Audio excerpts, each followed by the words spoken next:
This podcast is not safe for work and will feature movie spoilers. It will feature scenes described of a graphic nature. It will contain language which most listeners may find offensive. Welcome to the podcast Under the Stairs.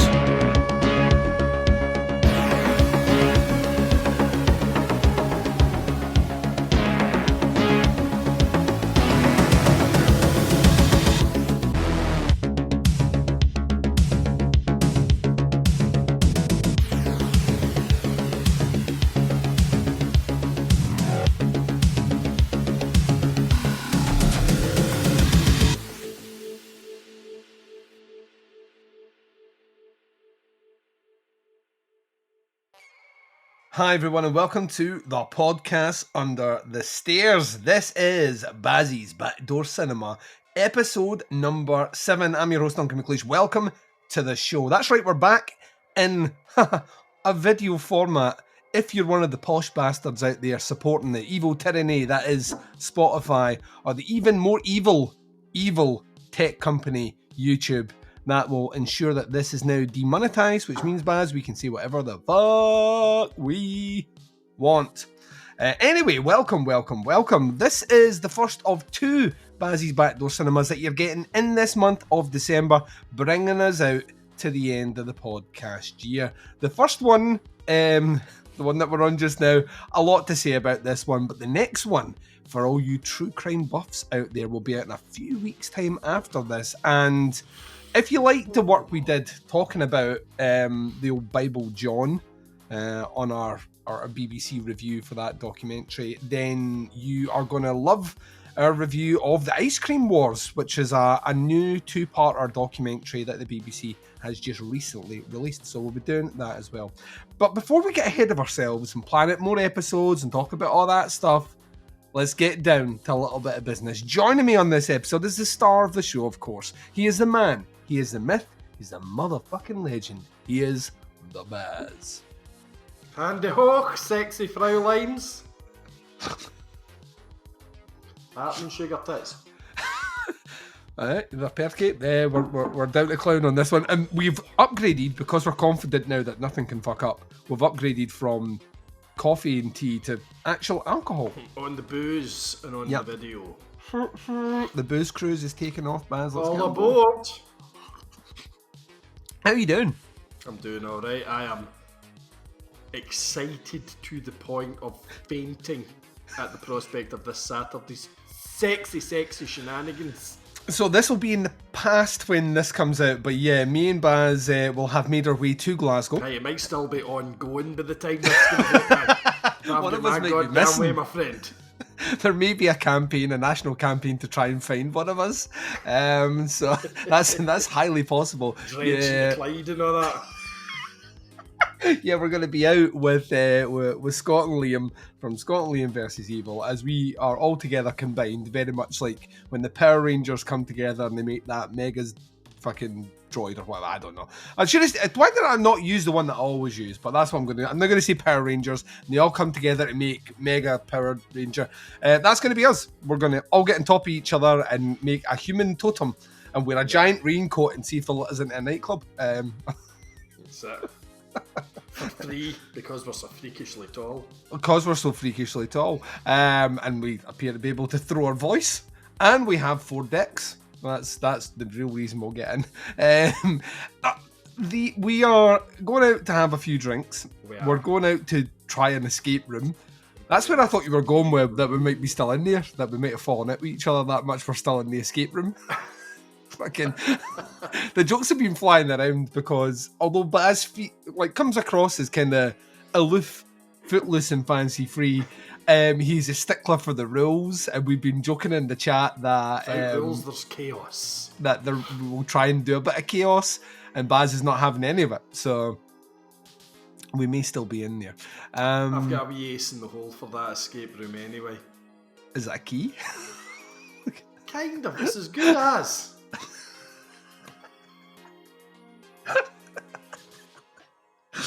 You're just abuse to the owners. Let me fucking out, you cunt! Well, I figure they've got to have some form of camera in there so that they know that you're okay for safety I would reasons hope and so. all But that, this is you know what I Scotland's mean? booked this. We don't So know how I lo-fi figure it is. if we can't get out, I'll just masturbate on everything. And eventually somebody's going to come running in and tell me to stop. And there you go. Crack the case, boys. This is going to cost you a fortune in disinfectant. Yeah. And you'll need to scrub this shit out. You know what I mean? Do not bring a black light in here. Whatever you do.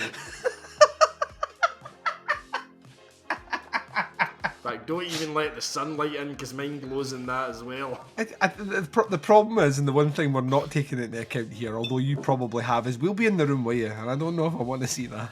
I'm not saying you need to watch, Duncan. I'm just saying, when the chips are down, Baz will get us out that room. I applaud your dedication to the cause. On the spunky subway, that's what I'm calling it. That escape room movie would have been completely different if when they were stuck on the train at the beginning, a guy just started tugging it. Aye, listen, it'd have been a whole lot different if they'd put me in it with that wee gingerbread. Let me tell you, it'd have been a very different fucking movie. The True Blood chick. Yeah. Yeah, I know. I'm with you on that one. Wow. So on this episode, we're doing, and we're going to get into it more after the break, what started off as a joke. Yep. Which started off as Duncan gets tons of press statements. I get loads of shit sent through the old podcast Under the Stairs email. Sometimes I get invited to review a lot of movies. I don't often review a lot of movies because I try and do the stuff I want to do as opposed to being beholden to PR companies and all the rest. And this wasn't a press statement. And the movie has David Heyman and Udo Kier in it. And all it said was, My Neighbor Adolf.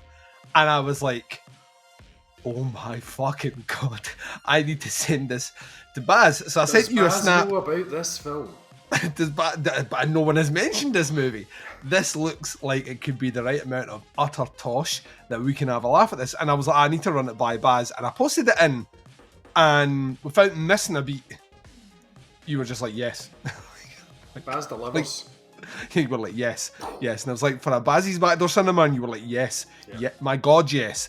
So that's what we're doing on this episode. We're going to see how we fared on this.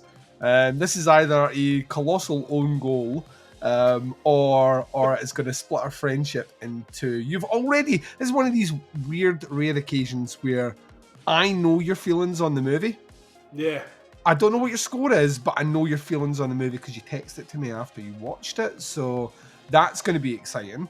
So yeah, that's what we're doing on this episode. But like I say, we're back in video format because we liked it before. We're going to try and do the Baz episodes in this format moving forward, which means you'll be able to see them on YouTube. And if you've got a podcatcher which displays video a la Spotify, it'll come through on that. If you're listening to us on any other device, it is still coming through as audio. That will never change. And like I say, if you want to see the video that accompanies this, but you don't want to give your money to any other service or download another podcast app, we are on YouTube, and you can find us through the website. It'll be on the page listings as well. We've had a bit of a rough week. Yes. You've not been well. You're getting better, and I promised I would get this story out there. So people I was supposed to hear this, Duncan. Yeah, so I was supposed to run a half marathon on Sunday. I'd been training for it almost a year. This is the thing that's fucking demoralising. It's almost a year, to the point that when we were up at big sexy Liam's stag, yes, I was out running 10 miles during that to keep my numbers in, to make sure I was, putting the miles in. Yeah, and, you put the miles in the very next morning after the heaviest bout of drinking I've seen you engage in. Yeah, well, until your 50th. Save that thought. Yet is the key word. It's coming. So yeah, I've been training for it quite hard and all the rest. Had a couple injuries recently, but it's been okay. And last Monday, there's been like weird fucking shit flying about my house. With the kids being at nursery and school and all the rest, I'm bringing back everything. And the weirdest one had been ill for a couple of days, and I'd kind of gone out the house, and then last Monday... Or possessed by a dark force. Well, you should see her 5 minutes before her bed, and I would agree with the latter statement there, where she feels like Satan is just like controlling everything, and she becomes all the joy and glowing light from her is converted to pure, unabashed rage. Like she's like absolute, just kind of like the arms go back, the head fucking spins round. She tells me that my mother's going to suck cocks in hell. It's terrifying. But so I'd went to bed at like 2 a.m. or something. I was kind of drifting off. I was like, cool. Took the headphones out. Instantly felt nauseous. And I've got like about 7 toilets in my house. This is fucking ridiculous. So I was like, you know what? I'm not going to throw up upstairs and wake anyone up. Quite a violent vomiter. Like the noises are pretty horrific. Yep. So for the courtesy of my family, I went to go down the stairs. So I got up, flung on the house coat, noted the time, started walking down the stairs, and next thing I knew, I was at the bottom of the stairs in a kind of crumpled mess, neck bent in a position that probably shouldn't be bent. And I was that way where I was like, this is the most uncomfortable position to sleep in. Why did I decide to sleep in this position? And I realised that actually I wasn't in my bed. It was actually at the bottom of the stairs. I had lost about 5-10 minutes. So suffice to say, what had happened is I must have been close to the bottom of the stairs, but I'd passed out and fucking right down full weight on my neck, which is now better, but kind of stopped me running. But absolutely terrified the life out of me. My phobia. I don't have many phobias. One of them is they're all kind of mental phobias though, not as in like but as in like anything to do psychologically terrifies me. I'd like the idea of, like I've said it before, any horror movie that involves an institution is usually going to get under my skin pretty quickly. So the idea of not being able to trust your own memory, and losing time, specifically missing time, is a terrifying thing to me. It's why I try not to drink to excess unless I'm out at a stag, or Bazzy's 50th. And so yeah, that was with me, and I couldn't sleep after it and all the rest. But the kicker, as I was telling Baz off here, is that my wife remembers me getting up. She asked me why I was getting up, and I said I was going to go downstairs because I was feeling sick, and she was like, cool. So my wife has now told me that she heard me walking down the stairs, and then she heard an audible thump. And pulled the cover over and went to sleep. So, and even when the thing is, like when I finally went upstairs to go back to bed and all the rest, and she's like, were you sick? She obviously were coming, and I was like that. Yes, I was sick. Oh yeah, by the way, I passed out and I think I fell down a couple of the stairs. I've really damaged my neck. My face was all like I had fucking rug burns up the side of it. It's kind of clearing up now. But I think my face is bleeding and all the rest. And she's like, all right then. And back to sleep. Back to sleep. Fucking slept sound. Sound she slept. Oh dear me, my wife had quite a different reaction when I passed out at the bottom of my mother's street that time. Because when I finally had to chat the window for her to let me into my mother's house, had blood pouring down my head and all that, she never slept a fucking wink. She needed to pass out almost immediately. It does give you a hell of a fright though. Like I said, that was a couple of years ago that happened to me. But you genuinely could have died. You could have died of hypothermia. Yeah, It was, so like, but then as you said to me off air, had you been 2 or 3 steps further up I wouldn't have been here. Yeah, I wouldn't have been here.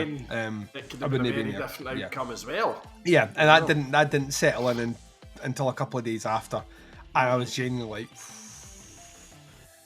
yeah, absolutely, like, doing the check to make sure we definitely have life insurance and all the rest. Just that horrible shit that you go through when you're like your brain just goes to the darkest place possible. So I'm still here, is what I'm saying. I didn't get to run the half marathon, so I'm gonna have to wait for that to next year. Our buddy Andrew Neil, who listens to the show, he did go and do it though. And the wife went out and did it. She fucking finished, and she was well impressed with herself. I was very well impressed with her. as well. But that's my stories. That's what I've been up to. I said I would say it on the podcast. I've done my business. You're recovering from like some reoccurring thing that is determined to make sure that you don't get out on Saturday. Whatever it is, whatever disease is like that. What's that? Baz is planning a night out? Not on my watch. So. Well, it'll be getting dragged out with me. Trust me. We'll drown it, Baz. We'll drown it. So, before we move into our movie review here, you watched anything worthy of note that you maybe want to mention at the start? I've actually watched quite a lot of television recently because I was ill at the start of the week, and I was off work for a couple of days. And obviously life carried on, so the kids were off out at school and that, so I've been kind of catching up on a few of my Marvel shows that I haven't watched so far. I'm very kind of nonplussed with all of this Phase 4 Marvel stuff, whatever it is now. You know, I can sit and watch it, I don't get pumped about it by any means. I watched SAS Rogue Heroes, which was for the guys that did Peaky Blinders. Oh, right. Was it good? It's the origins of the SAS during the Second World War in North Africa. Oh, right. That's right up your street then. Oh, it's got the sexy, bright young things in it as well. Boy, O'Connell, isn't that fucking wee lunatic O'Connell? He's in it. He plays Paddy Mayne, who was a big Ulsterman that was involved in it right at the beginning. Brother Paddy Mayne, if you're one of the boys, if you know what I'm saying. I don't know whatever you mean, Baz. So that was quite good. But horror-wise, I did actually watch a movie last night, which I thoroughly enjoyed. I don't know if you would. I think it would probably annoy you. It would probably annoy a lot of people, but I'm a bit of a sucker for these kind of... I don't really like you call them found footage, but you know, the ones that are kind of based around computer applications, you know, like Zoom calls and instant messaging and stuff like that. So it's Searching. Yeah, I've seen Searching. Me and Dave went to see Searching. In fact, the sequel comes out next year. There's a sequel? Yes, it basically looks like exactly the same movie, but this time it's the reverse. So it's a kid trying to find her mum. Oh, right, I see. So they've switched it up, Baz. But yeah, me and Dave went to see it at the cinema. I was surprisingly... I enjoyed it a surprising amount, is what I'm trying to say. Yeah, no, I really quite liked it. It kept me guessing all the way through in a predictable way. Yes. But sometimes that's all right. Sometimes that's just fun to do. The wee main guy in it, he was in that Harold and Kumar, wasn't he? Yes, that's right. Yeah. He's also in the American Pie movies. Yeah. He's MILF. Right. MILF. That's right. He's really good, but he is quite a good actor, that boy. He is, yeah. He's really good in it. And what's her face out of Will and Grace? Deborah Messing? Yes, that's right, the cop, the female cop in it. But yeah, no, I really enjoyed that, and it flew. It's one of those ones that flies by. I think it's about 90 minutes, but it rockets through at a fair pace. And what I thought was a perfectly fine thriller. Yeah. I mean, I don't think it did anything. I think if it had not had the filming device that it had, it would be an easily forgettable movie. But because they tried to make an effort of using phones and computers and like TV footage and all the rest, that actually made it, I felt, a bit more engaging for the narrative. It kind of made it flow better. And I felt that they managed to nail that, because I have seen some of these things, some of the cheaper efforts. It's shit. It's awful. It's clearly a camera and someone's put put a couple of stickers on it. Whereas this was done properly, and they thought about how you can use the various techniques and tools that they had at their disposal for it, and they did that well. So no, I really enjoyed that last night. Well, me, you, and the big man, the big sex bomb, will go and see the sequel when it comes out in cinemas next year. Absolutely. I mean, it looks awful, but I'm kind of looking forward to it. I'm horrified by the fact there's actually a fucking sequel to it, but anyway, we'll Skype by that. Right, let's get into this. We're going to take a short break just now. No promos, because this is a video thing, and I need to be able to play something when the promo's going, and that's not going to be... I'm not going to use it. I should just gonna do that. There's a jig. Baz jig. Hashtag Bazjig. Yeah, we're going to play the trailer for this movie. When we return, myself and Baz are discussing My Neighbor Adolf from 2022. We'll be right back to do that right after this. Give me newspaper. Buenos días, señor Polsky.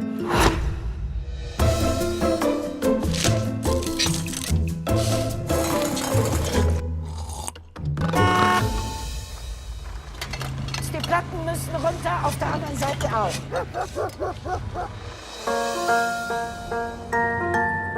Mr. Polsky, why do you think your neighbor is Hitler? Those eyes.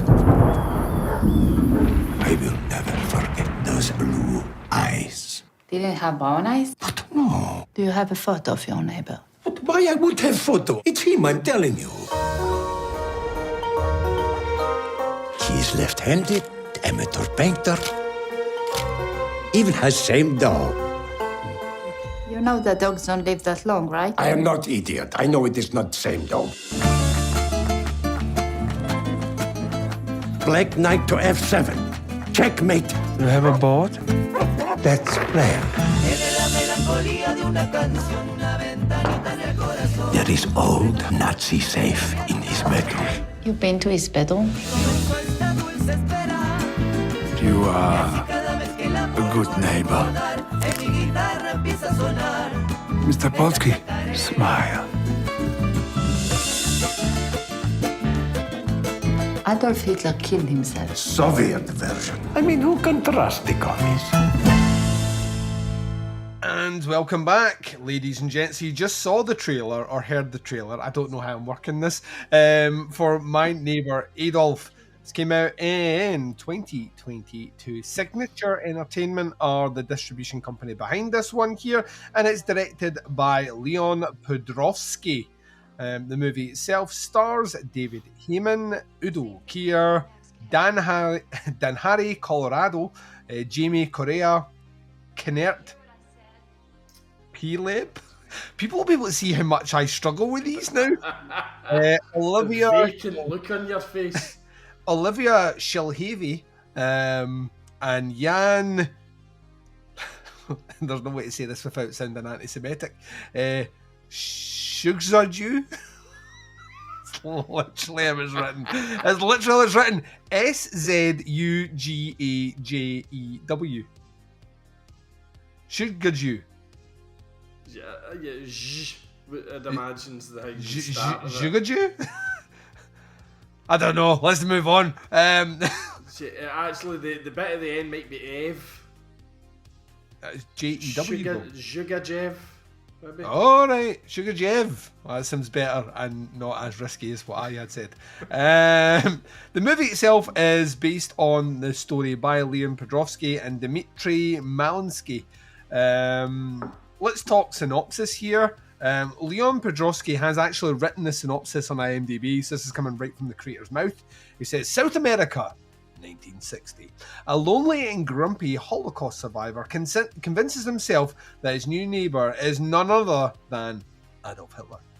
Not being taken seriously, he starts an independent investigation to prove his claim, but when the evidence still appears to be inconclusive, Polsky is forced to engage in a relationship with the enemy in order to obtain irrefutable proof. See, if he just asked to see his papers, everything would have been fine. Too soon. Right, so like I picked this because I saw the poster and I was like, this looks fucking ridiculous. Like, absolutely laugh out loud fucking ridiculous, right? You saw the picture. You said yes because, Baz, you thought this looked Awesome. No, you thought this looked fucking ridiculous. Come on. You saw the poster and you were like that, oh, this, a buddy cop movie starring Hitler? Yeah. It reminded me of Apt Pupil, but like Apt Pupil on the old fucking crystal meth or something like that, you know? This is like fucking, what was it, Home Improvements, where the guy lived across the fence that you never saw? That's No. right. Now imagine that, but that guy's Hitler. and not the paedophile that lived over the fence from the guy in Home Improvement. Because he was clearly a sex offender. I love how we're just hitting all the sweet spots for demonetization. Sex offender, Hitler, the Jews. Right. So yeah, that, I thought bringing looked in that alt-right demographic though, big man. Do you know what I mean? Numbers I are going don't through the roof. I'm just going to say the alt-right doesn't appear to have any money, Baz. like any money at all. So, Anymore. yeah. They had money for about 3-4 days a couple of years back there, but it's pretty much all gone now. So yeah, I thought If this those flaming torches don't come cheap, you know. they my don't boy. come cheap at all. Especially when you're having to throw them at policemen to keep them back.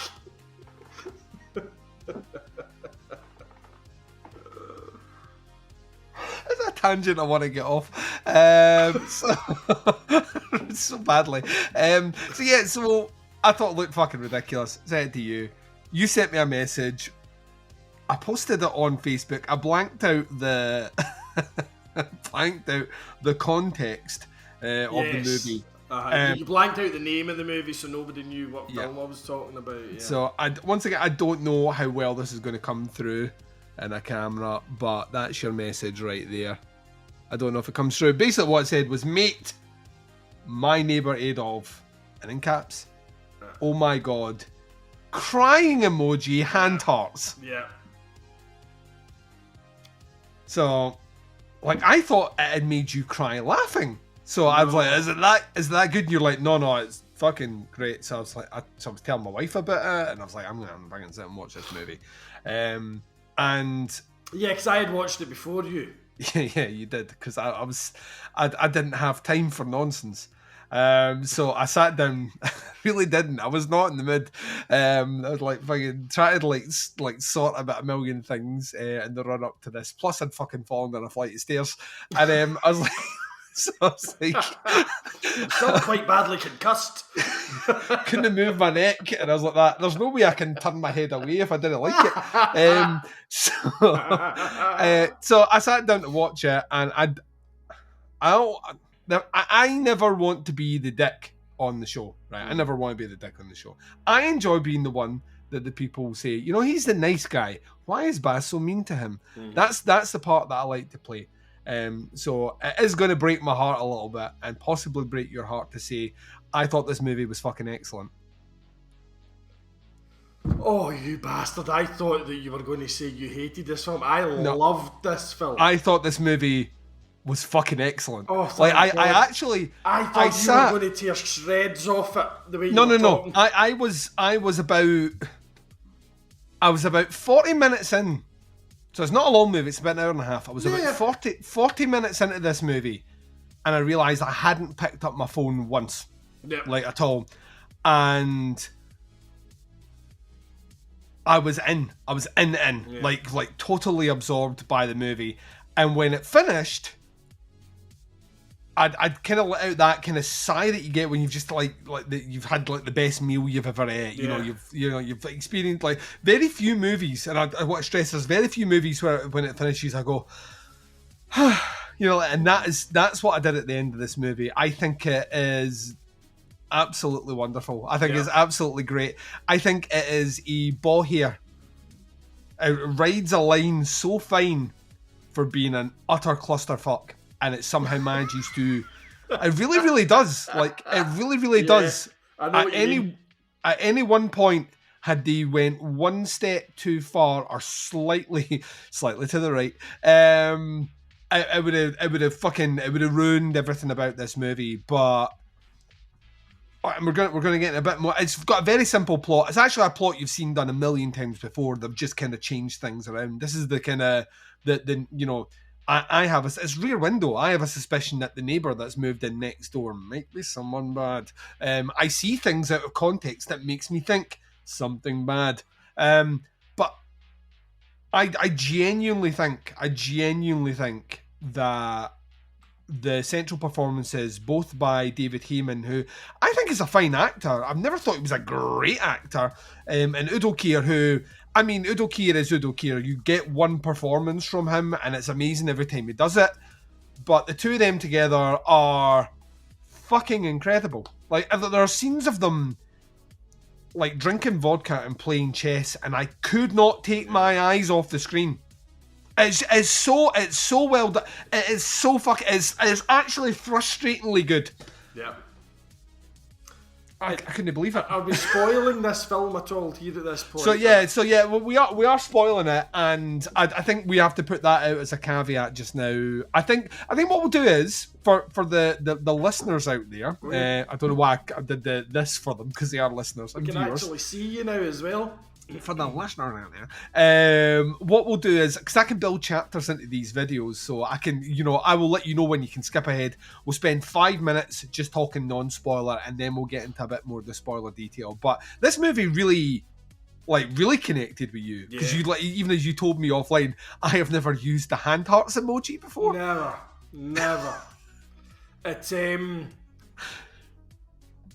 oh, there was just so much I loved about it. The two performances, and again, just to straight it, because as always, Udo Kier to me is that wee German boy out of Inglourious Bastards, and he's not. It's a completely different guy. That's Christoph Waltz. Yes. One of them has an Oscar, the other one doesn't. Yeah, but they That's both how you have remember German names, and that's enough to fill the baz. Like, one of them has been in a Korn music video, and the other one hasn't. Right? Right. But yeah, Heyman. So Heyman's a Scottish actor, and obviously the star leading role in probably the greatest Scottish horror film of all time, which was Sonny Flesh of Man.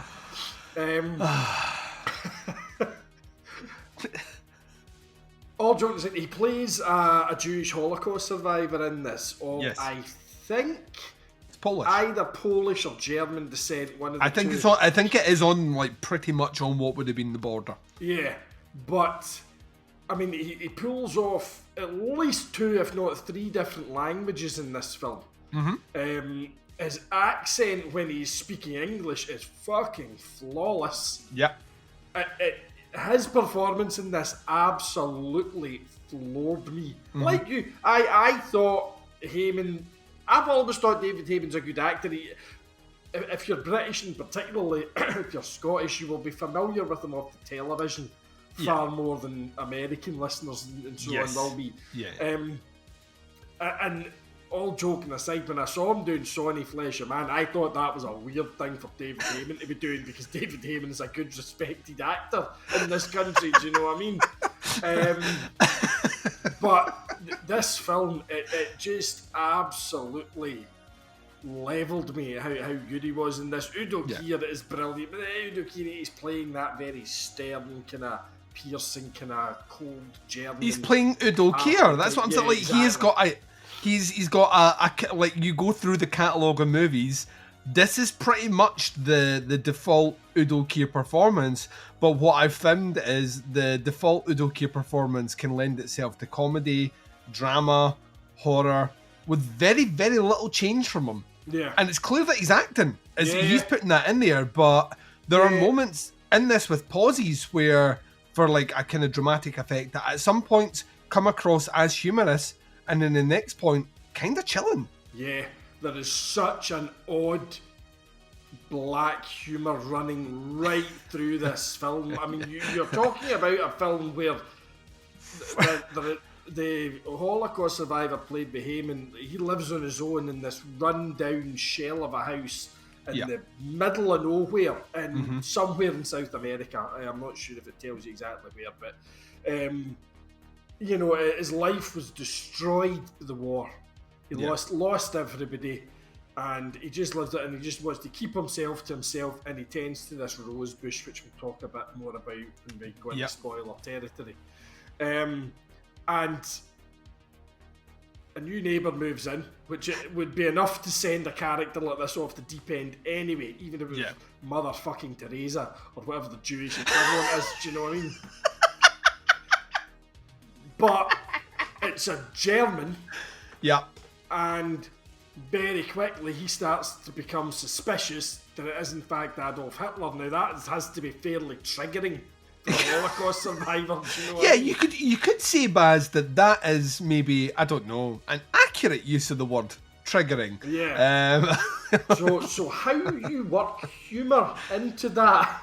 It's like you say, you're treading the line there, man. So- The ice is creaking constantly in this movie. That tightrope is a hair strand. Do you know what I mean? what it is. And you've decided to juggle while crossing it, which seems like a bad idea. But there was more than once I laughed out loud watching this film. Yeah. More than once. It does a wonderful job, and it's just like exactly what you were saying. It does. There are twists and turns in it, and it leads you down a path, and you think you know where the film is going, and then it turns. Yeah. And when it turns, you maybe don't expect to be thinking, "Oh, I should have seen that coming," but you didn't. Yeah. And that happens about 3 times in this film. Yep.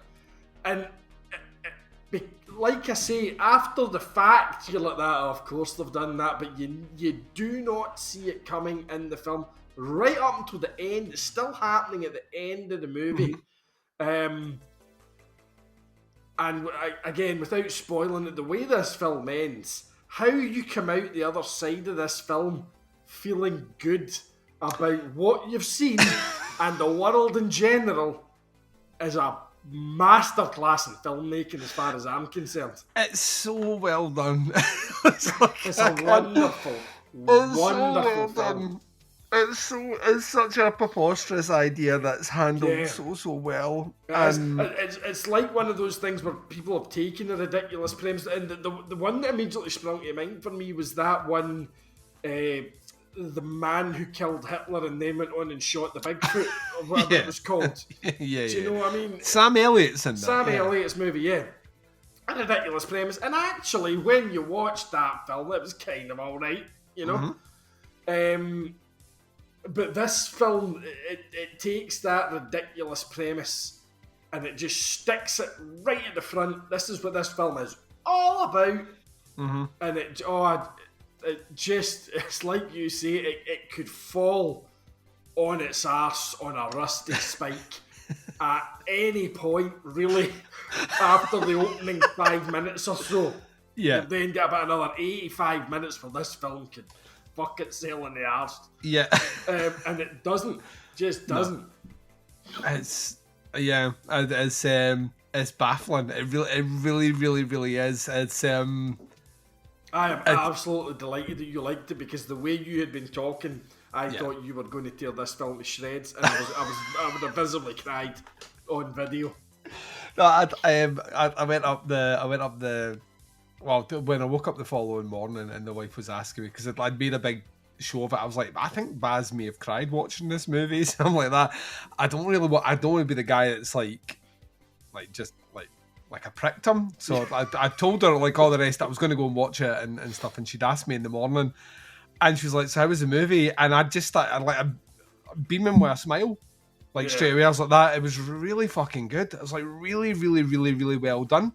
And she's like, so did it do anything that you? And I was like, I didn't do anything that I haven't seen other movies do. Yeah. But given all the things that should have made this movie like instant internet fodder, it bucks all that. In fact, if anything, it's how it managed to do those things. Yeah. Using the premise of this film. Yeah. That's the clever bit. I think that's the genius of that cover, because the cover artwork for this is basically the two of them other side of a wall with just in big like happy yellow letters, My Neighbor Adolf, and it's written in a kind of quirky funny way, and there's no quotes or anything to say, you know, like a real feel good film or anything. It's just that there. So what your initial reaction is, I imagine, is what my initial reaction to what Baz's was, and you get lulled into expecting that. And the movie does have humour in it, but what it gives you something much more measured, much more mature, and just really, its heart's in its right place all the way through it. Yeah. All the way through it.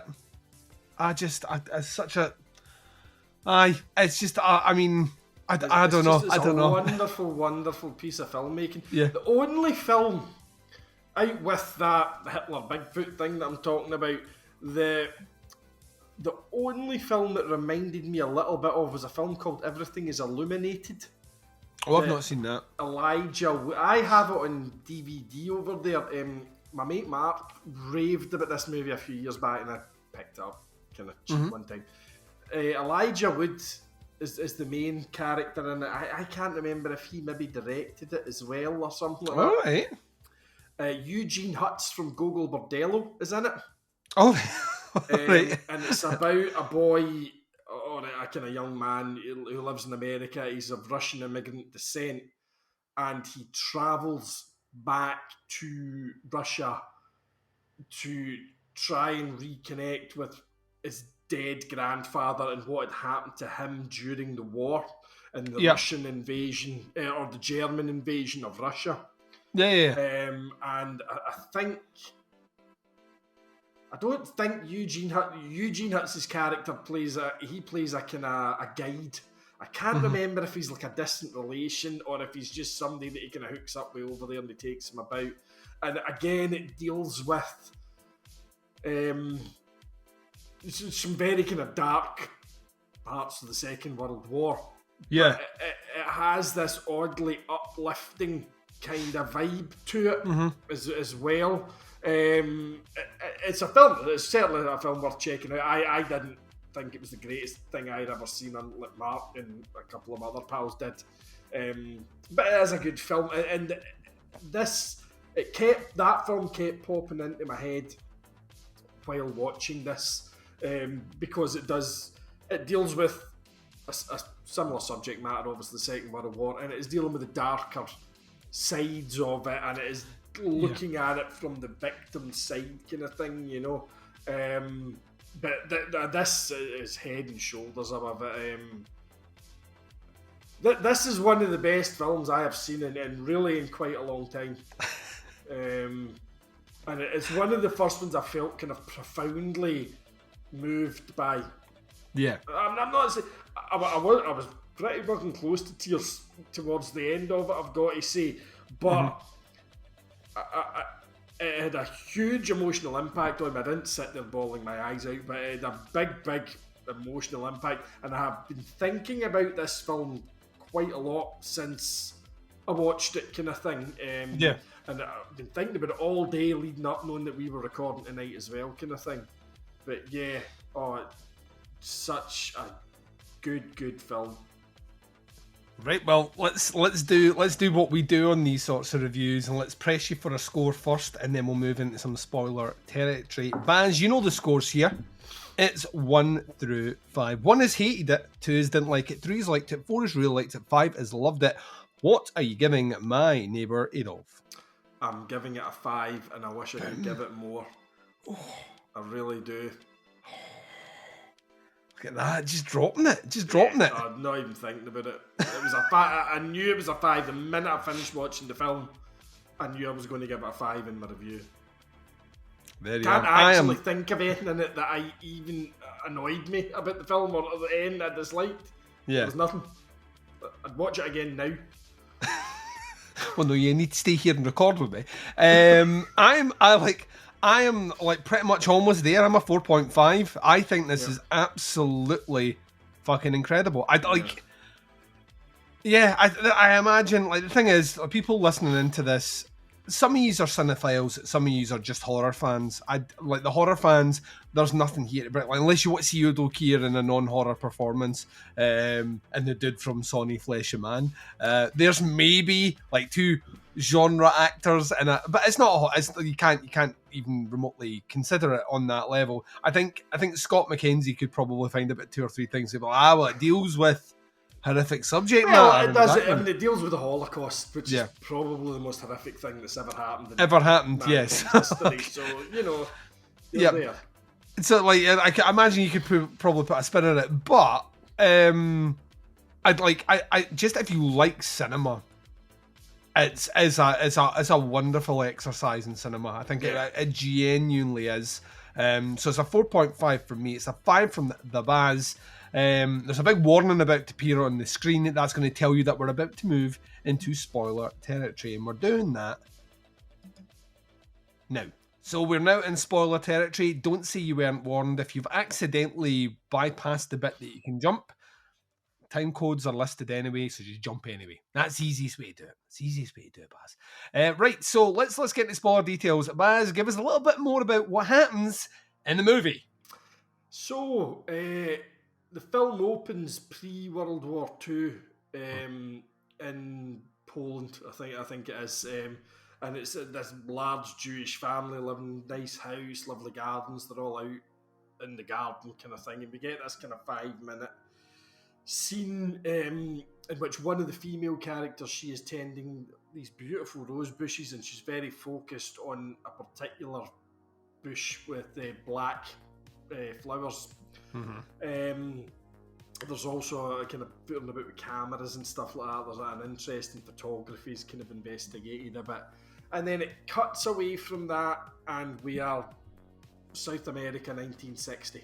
So you don't see what happens to this family. There's not horrendous shots of them getting dragged out their house and off to the fucking camps or anything like that.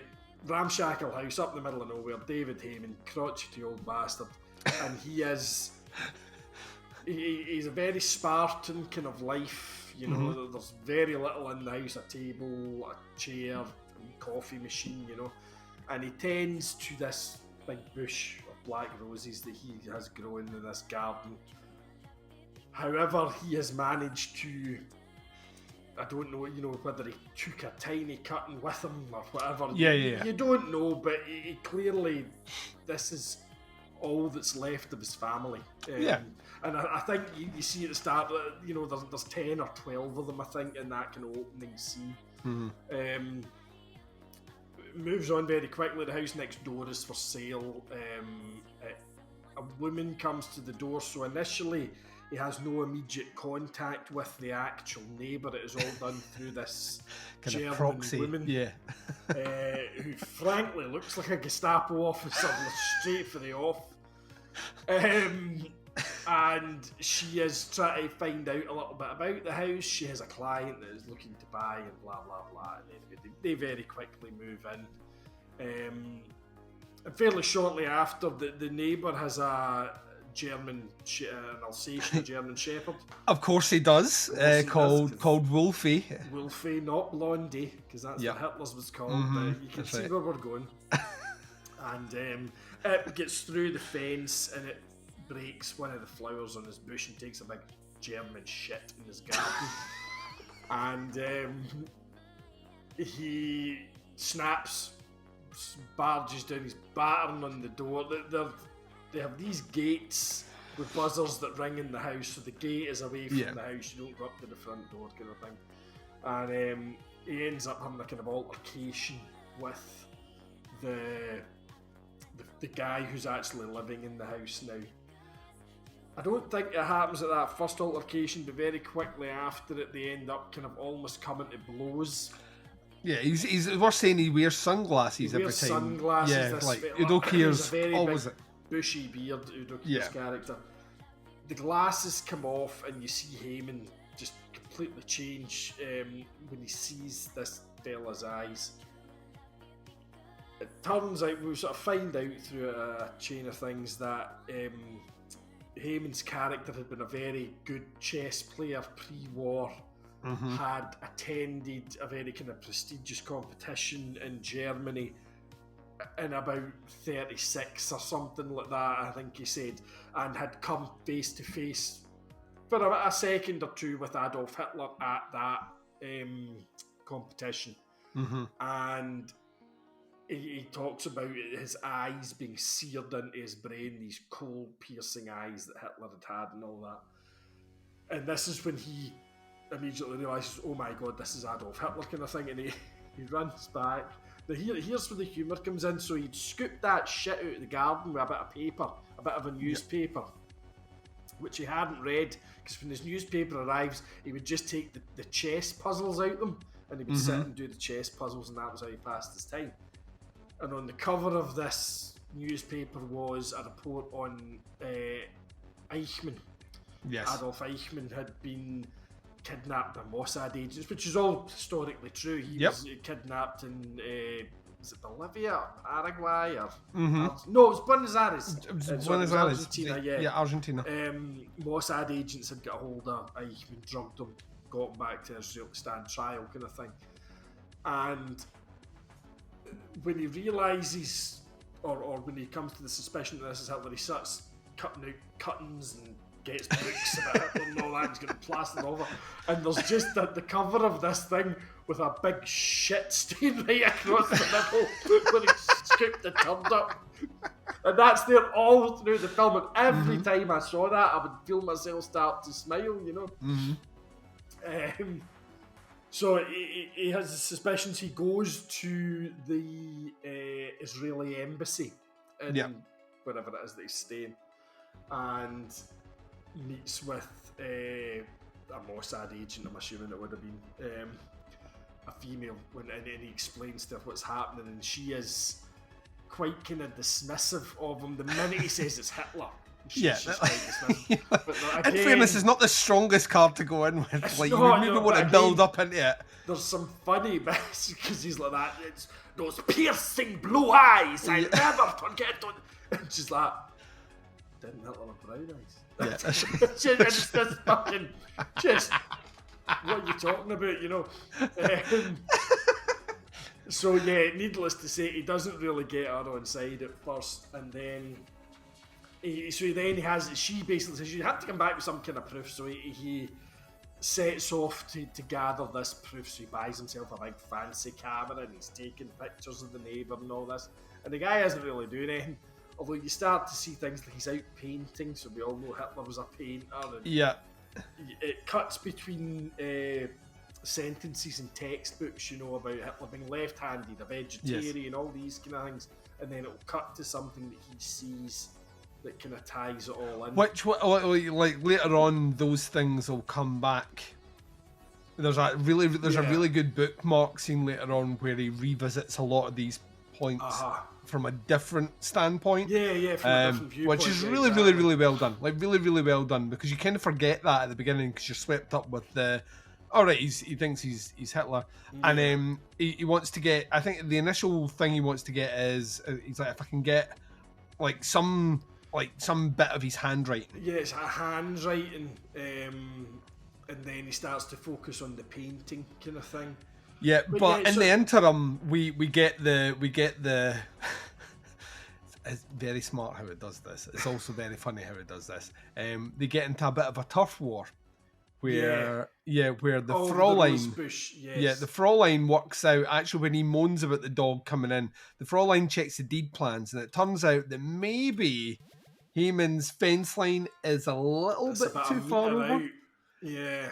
So the rose bush is planted, butting up against the fence. So when it gets moved, his beloved rose bush, that is all that is left of his family, ends up on the other side. And so the German encroaches on the Polish man's land. Yeah. Just takes what's rightfully his. It's like any relevance. It doesn't have any relevance at all, out with the fact that it's fucking hilarious, right? And it's just a small detail where you're like, because like once again you're putting Polsky's brain throughout the movie. It's what all these movies like Rear Window, like Disturbia, and all the rest do is you go through their paranoia. And like when all the clues start coming together, so like once again, this is just adding fuel to the fire. But he wants this bit of writing to see that he can get his rosebush back, or he'll let him have it back. And the only way to do that, Baz, is he has to play him at chess. But he oversees Hitler playing chess himself. Yeah. And like when he spies him and he falls off and all the rest, Polsky basically says, listen, you, like, the game you were playing was silly anyway. You checkmate in 6 moves, within 6 moves. White will win in 6 moves. And Udo Kier's have none of this. He's like, no, I could have done it. And he's like, no. So they decide that they're going to play chess. Yeah, through a series of events, they are forced to actually kind of interact and spend time with each other. Initially, it's mostly through games of chess. And Udo Kier's character kind of enjoys actually having somebody to play with, kind of thing. Yeah. And Heyman's character just uses this as a means to get kind of access to the house and to, you know, be able to be closer to him, to try and see what he can find, kind of thing, you know. Yeah, it leads up to they make a wager that if Heyman plays Keir at chess, he will write him a letter. Yeah. And they play, and while he's there, he goes to the toilet. He goes a trip to the toilet, but by way of the bedroom, and finds like an old fucking Nazi chest. Metal storage box thing, but it has a Nazi crest on the top of it. Yeah, on the top of it, and he's like, "Oh fuck!" Right, so so it's adding to that. He, of course, Heyman loses to Keir, and like Udo's basically like that. You deliberately lost, and he's like, "No, I didn't." He's like, "No, you deliberately lost to me." He's like, "Well, it doesn't matter now anyway. You'll write that letter for me." To which Udo Kier brings out a typewriter. So he's gonna have to interact with him more. And he sees it's a painting of some. I don't know the significance of this. It must be he sees a painting on the wall. Now, one of the things that he had read in the books that he'd been reading about Hitler was that in Hitler's art period, pre-war, you know, when he was a struggling art student in Vienna, most of his paintings had focused on kind of ruined buildings. Right. I missed that line. In the living room, there is this fairly sizable picture that had been painted of a ruined building. When he tries to steal it at one point, like haphazardly, and this leads to one of these moments where I'm like, oh my god. So he tries to steal the painting, breaks into the house to steal the painting, and he's getting a bit. Wolfie cottons on to this, so Wolfie chases him, gets through the fence, and Polsky smacks the dog in the head with a shovel and kills it, like outright, and then stages it out on the road as if a car's hit it, and then goes to bed, and then Udo finds it and then starts wailing about his dog. He's absolutely distraught because his dog's still alive. That's what he thinks. Kind of thing. He's like, my dog's still alive, and Polsky's like, your dog's not alive, and they go out and he takes him anyway, puts it like such a the scene. He puts him to bed, and then he goes back to bed, and you can hear Udo Kier crying in his bed through there, just howling, and he didn't get the painting, so he arranges to actually be painted, be a life model. To which Udo Kier does, and he does a fucking tremendous job. Not only that, he paints a painting that Heyman loves. Yeah. It's a because Heyman's character is very dour, to use a Scottish word, you know, very, very stern. There's no kind of joy in his life at all beyond his roses. Yeah. And there is a bit where they're painting it, and Udo Kier's character says to him, "Smile." Yeah. And he makes this kind of forced, kind of, curling at the corners of the mouth. But when you see the picture, when it's revealed, you know, Heyman's cat, it looks genuinely happy in the painting, you know, and Udo Kier had obviously been able just to capture that from it, and it is a wonderful, wonderful painting. Yeah, and you see him looking at it in his room, and he's kind of doing the smiling, but then he notes that there's a particular brush stroke in the way the sky's been done. This obviously triggers something he remembers. He takes it back to the embassy to get a painting expert who comes in. The painting expert turns out to be a psychologist. And meanwhile, he's told Udo that he's away for getting his taxes sorted out or something. And he's obviously left despondent that they don't believe him still. And then he comes back and engages with Udo Kier again. And at this point, Kier comes to his house because he's missing the dog, and comes in, and they're going to play chess. And when he's at play chess, Udo Kier asks if he has anything to drink. Now, Hitler didn't drink. It was teetotal. That's right, And of course, all I've got is vodka. He's like, do you drink? He's like, yeah, I like to drink. So he starts slamming starts. Yeah, sure. Basically drinks all his vodka every time he's in the house, and they start to play chess. And I think at this point, like, things start to kind of turn. Like he starts to like seem more as, maybe I'm not sure, but maybe they're right. Maybe this is all in my head, and they start to like really kind of engage in a friendship, which is kind of cool. And it's at this point the film carries you along that way as well. Yes. So, you know, initially the stuff starts to add up, and you're like, he totally is fucking Hitler. By the way, that's it, you know. And then just at that point, you're starting to think, no, he can't. Well, he goes through the list. I mean? He sits with the list, and he's like that. Hitler didn't drink. Does drink, Hitler did this, he starts going, had brown eyes, has blue eyes, and like starts going through all these things, and he actually sits there, and just at that moment, as the audience and you're like, he's just a guy. Yeah. He's just a guy, but meanwhile, Udo Kier's got guys next door having a party, and he looks out the window just as one of them's leaving, and like everyone's going out, and one of them turns around and goes, Heil Hitler! It's like Heil the Führer! And he's like, instantly, you're like fucking, like you're right back with him, and the stomach basically drops out of him. The time and the way you've described it, it's more elongated, so you start to, side with Udo Kier's character yourself. Because it becomes reasonable. Everything he says is reasonable. Yeah, totally. And so it's just at that point where you, as the viewer, have now convinced yourself that this isn't Hitler. And as you say, these guys turn up at the house, and as they're leaving, the last one out takes a couple of steps away, and he turns around and he throws the salute, and it's Mein Führer. Mein Führer, that's it, yeah. And I remember going, oh my fucking God. Same as me, I was like, what? He actually is Hitler, do you know what I mean? And obviously, Heyman's character's horrified because he witnesses this. Yeah. But I was floored at that point. Yeah.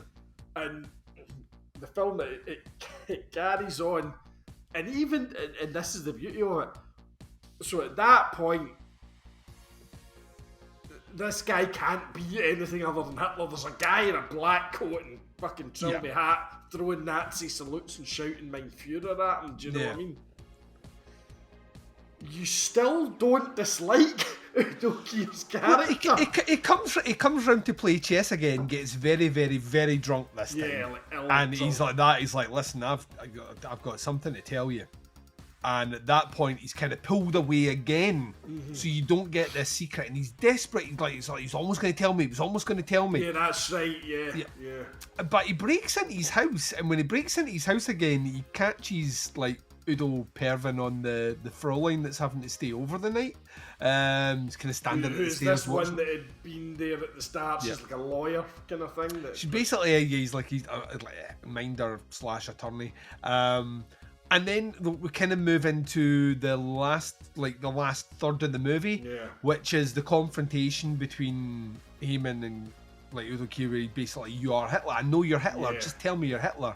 And he is, but he isn't, Baz. Yeah. So at one point, Udo Kier turns to Heyman and says, "How long have you known?" Yes. And it all, so it all starts to unravel, and then there's a physical fight, and Heyman is trying to, I think he's trying to choke him to death. He's trying to choke him. He's trying to choke him, and but it's revealed that he is. And like if you've done any research into this, this is true of most dictators. Actually, most dictators have doubles, body doubles. And body doubles. Saddam, I think Saddam had about 8. Udo Kier's character was one of 6 men who, at the end of the war, had been kind of recruited as these body double of Hitler kind of thing. And he had been, I think, the closest to him. Yes. And he then starts to talk about how he was, like, while facially he was the closest that they had, he was a lot heavier than Hitler had been and stuff like that. And he talks about them. They were starving me for weeks and weeks and weeks to try and get the weight. And I think he talks about one point they actually started surgically removing Yes. bits of flesh and stuff from him to get him down so he was physically the same kind of size as Hitler, which is all fairly fucking horrendous. And then, and again, this is the beauty of it. So all of the lingering doubts that you kind of go, because we've all seen it in cheaper horror films, you're like, but what about that? Yeah. Oh, that was never dealt with. So you've got about 5 or 6 of these in the back of your head, and one by one, he just goes through and annihilates them. And the one was the painting, because an art expert had said to Heyman's character, I've studied Hitler's art, this is him. The way he has painted that, this is him. And Udo Kier then reveals he had to teach himself how to do this. Yeah. And then, because basically after Hitler had died and that, he was kind of him and the Fraulein, and they were just kind of left to what happens now. He started kind of creating these fake Hitler paintings that they realised they could then sell to these supporters, which were the people that arrived at his house. Which were prevalent in South America for decades. In fact, there's probably a few of them still there. And they just let them believe that he was Hitler, and that they could then sell him these paintings onto them. And it's just so fucking clever. It culminates. There's a bit that culminates in the point where he realizes like he's telling the truth, and the bit where he realizes he's telling the truth, he actually physically asks Udo Kier to take his trousers down and get his testicles out. Yeah. Which once again is erring on it, and it comes across as a very comical moment if the payoff on it wasn't so fucking tragic, because you end up with you obviously don't see Udo Kier's nuts, but you see Heyman's expression, and then he basically curls up on his lap, like bawling his eyes out. That is the realization of he's not Hitler. It's not Hitler after all. He's telling the truth. So they actually weirdly make this like kind of bittersweet friendship that you think, well, now he's finally going to have a friend next door. Udo tells him he can like take care of the plant whenever he wants. You just come in and water it whenever you want. He's got a new dog, and the new dog is actually really nice to Heyman. Like he's like actually like Udo's no too keen on him because he's no as wolfy. He's not wolfy, as the previous dog, and everything looks like it's coming great.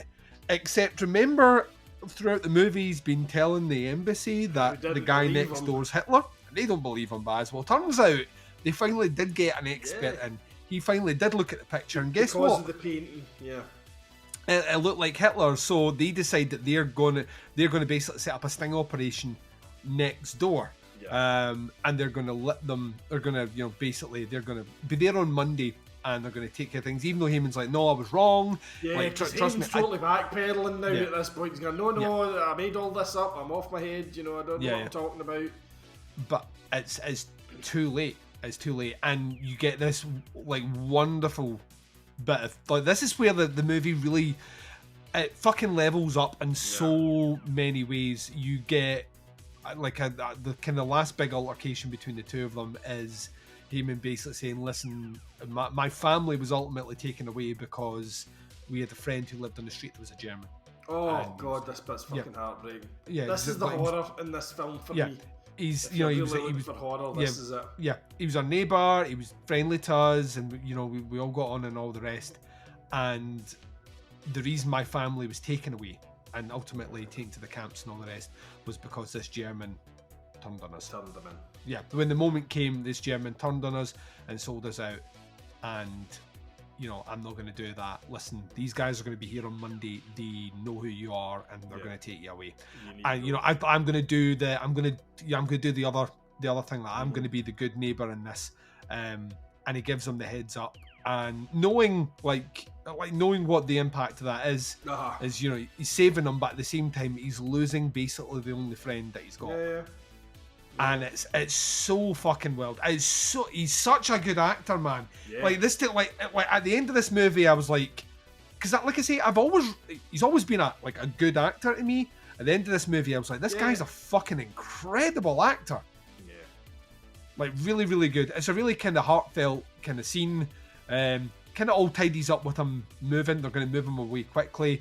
Heyman basically says, make a move on the lawyer, give her one of these, give her some of these roses, and the, embrace, and he gets the dog. He gets the new dog.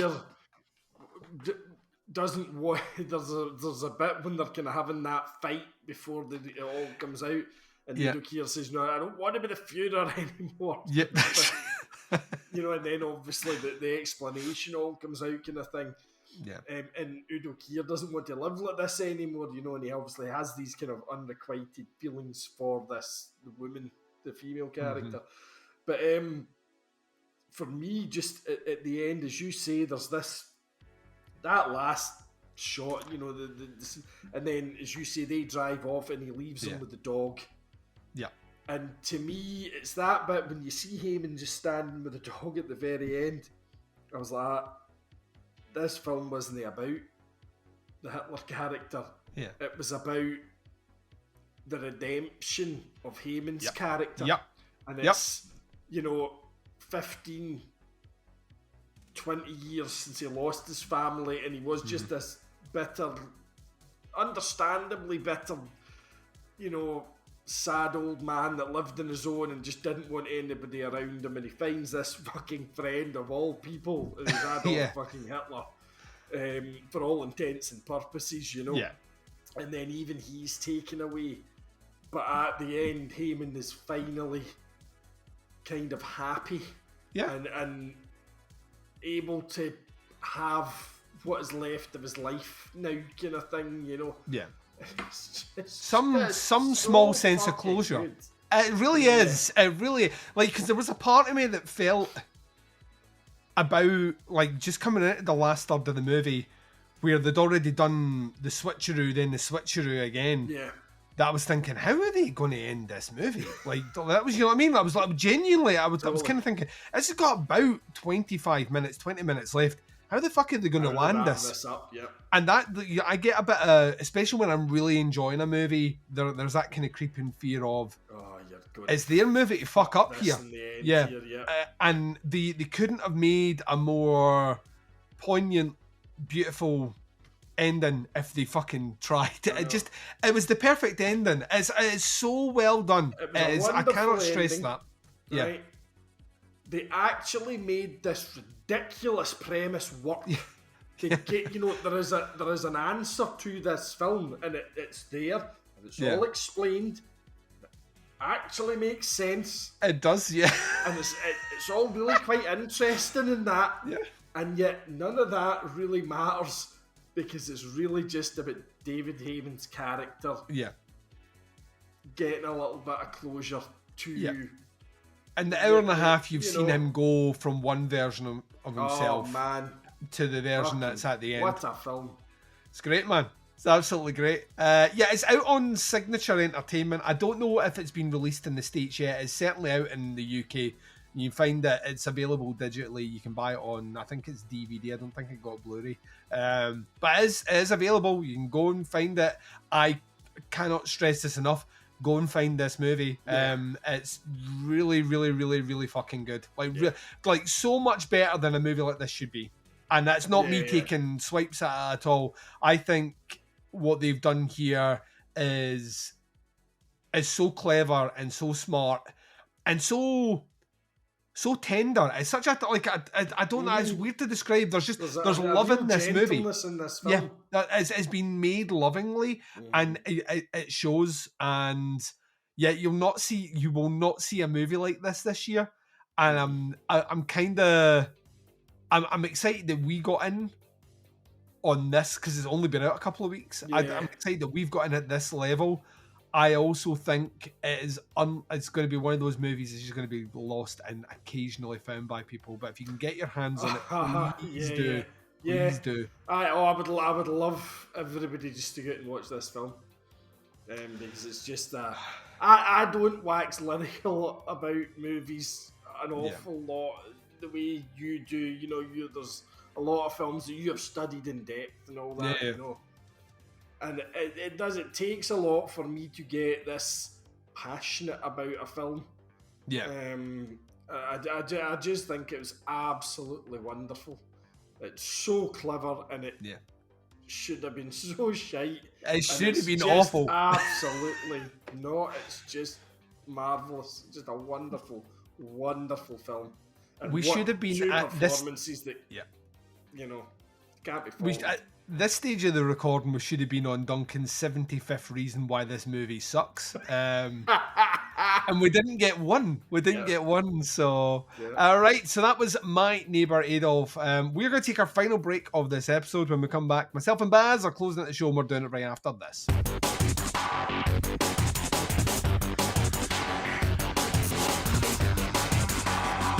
You're listening to the podcast Under the Stairs.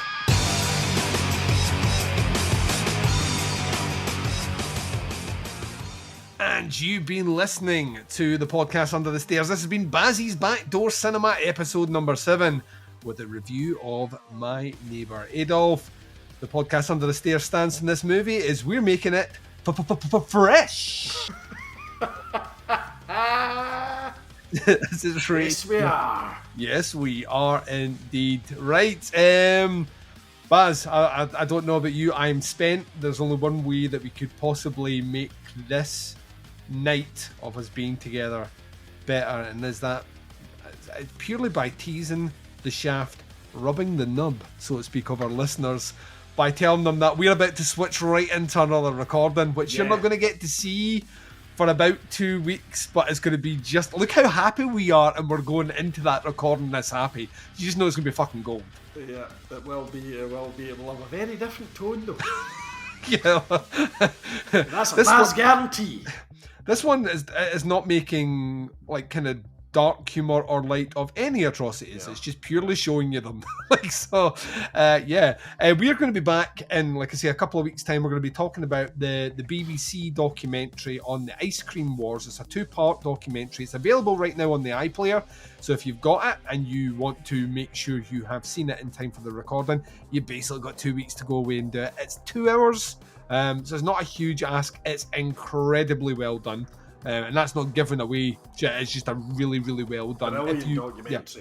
If you enjoyed the Bible John documentary we talked about before, it's of equal quality in terms of investigation, delivery, source material, talking heads, the works. I'd be really, very really, surprised really if it wasn't made by the same people, because visually it's very similar as well. If it's a BBC Scotland project, I can't imagine the documentary wing of the BBC Scotland team is fucking huge. Like they have their own separate annex to the building, and that I think it's probably the same team. It's probably the project they moved on to next. But that team could literally make anything now. I would fucking watch it. I think it's absolutely brilliant. So that's what we're going to be doing next.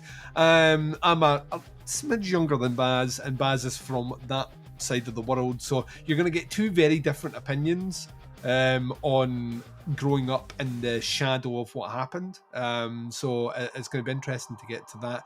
So, but until then, though, which is coming in a couple of weeks' time, in the last month of our recording before we close the doors for a couple of weeks and get boozed out our tits. And also noting the fact that we won't be able to make comments on the next episode as to how amazing our Saturday night out was with the lads. Baz, would you like to say goodbye to our listeners, please? Certainly shall. Just to reiterate, folks, if you can get your hands on My Neighbor Adolf, please. Yeah, do it. Get your hands on it and watch it. You'll just have the best time. I hope you've enjoyed our review of this. I hope you're enjoying the video thing. See if you're not. See if you'd rather just not see our faces. Just tell us. You're all in the Facebook group. Nobody will get offended. Just go like that. You've ruined the magic. I thought Baz was a suave, cool looking motherfucker, and he's just a weird looking, kind of bald looking guy with specs. And I don't want to see him anymore, and we'll stop doing this. But if not, I hope you're enjoying it.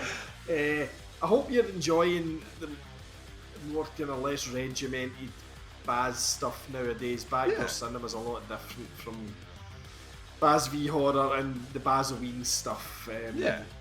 It's nice just to be able to, it's nice not to have to take fucking 18 pages of notes about every goddamn film. That's a rod that you created for your own back.